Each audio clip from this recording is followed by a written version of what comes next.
আসসালামু আলাইকুম guys, welcome back to my channel. স্বাগত জানাচ্ছি আর একটি নতুন ভিডিওতে। আজকে একটি রিকোয়েস্টেড ভিডিও করতে যাচ্ছি। এই ভিডিওতে থাকছে কীভাবে আপনারা শুরুতে কলমের সুতা পরাবেন। শুরুতে আমি ভিন্ন কালারের দুটি সুতা নিয়েছি।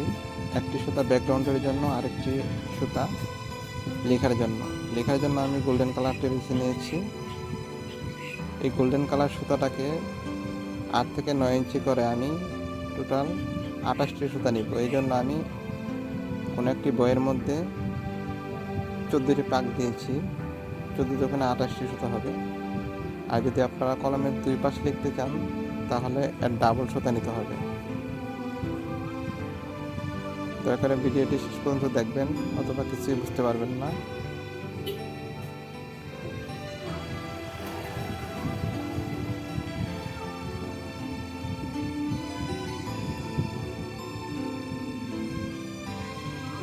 আমি 14টি পিস নিয়েছি। এখন আমি এটা ব্লেড দিয়ে কেটে নিচ্ছি।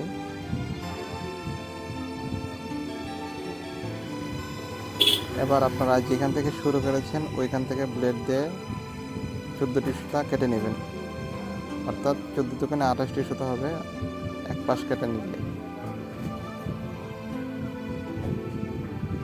এবার আপনার পায়ের দুটি বৃদ্ধাঙ্গুলের মধ্যে আপনার ব্যাকগ্রাউন্ডের সুতা দুইটি পেঁচিয়ে নেবেন, দুই মাথা। এক মাথায় আপনারা আমি যেভাবে দেখিয়ে দিচ্ছি ঠিক এভাবে সুতাগুলো পরিয়ে নেবেন। একে একে আপনারা 14 জোড়া সুতা পরিয়ে নেবেন। আর যদি দুই পাশ করতে চান তাহলে যেটা বললাম শুরুতে, ডাবল সুতা নিতে হবে। আমি পরিয়ে নিচ্ছি।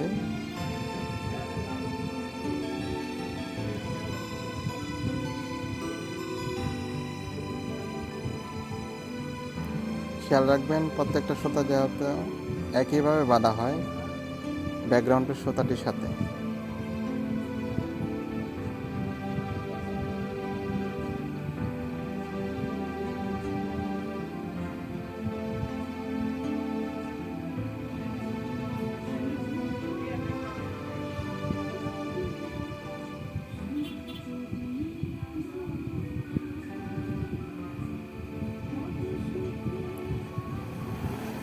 ঠিক এরকম দেখা যাবে যখন আপনি সুতা পরাবেন। এখানে 14টি সুতা।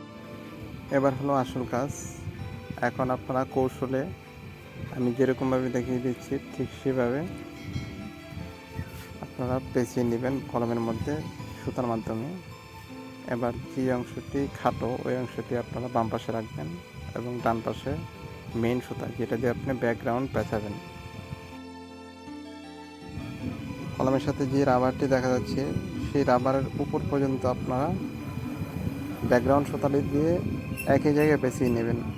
যখন রাবার থেকে এটা উঁচু হয়ে যাবে তখন আপনারা সামনের দিকে আগাবেন। দেখুন আমারটা হয়ে গিয়েছে।